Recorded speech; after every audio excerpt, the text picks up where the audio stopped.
Good morning, everyone. Today we'll be discussing the pick and pack procedure and the WDCS picking and shipping module. To begin, we're going to have to pick an order. Here are the orders. And pick the first one right here, JD001. We're going to pick whatever inventory we have available.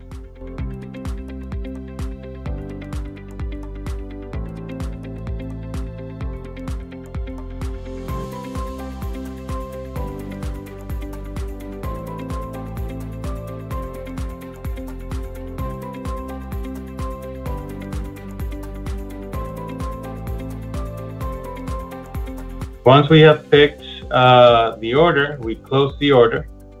Now, once it's closed, you will find everything that's pending shipping here at the pending module inside shipping.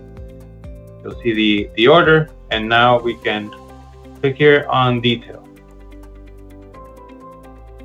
So once we're in detail, there's two ways of repackaging or reconfiguring the inventory. The first step is to click here in the box. Once you click here in the box, we have 50 units. You can click, and if we want to create 2 pallets out of that one line of product, we would write 25. Here we have 2 pallets of 25. And press confirm.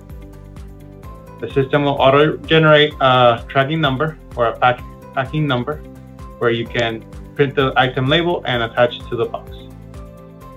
The alternative method is to create a box in which now the box is open, and you can put various items from different lines into that box. For example, by clicking here I have on the left what inventory I have left from the order, and here on the right is what will go into the box.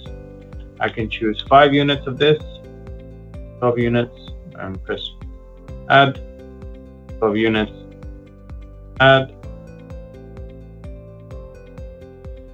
So what we're doing here is creating 2 pallets out of what we have available in the inventory. So here I'm going to close the box or pallet. Now it's closed, and I'm going to do a last box or last pallet for the item, for the order.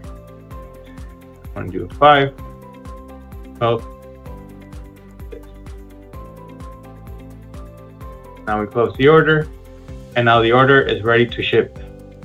Here to shipping. We've created a tracking number already for it. And now we're gonna click ship packages.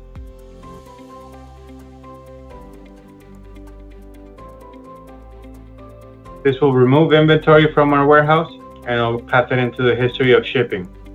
So if we go here to history, we'll have everything that was shipped, that order have been shipped. And thank you. That's pick and pack in the WDCS system.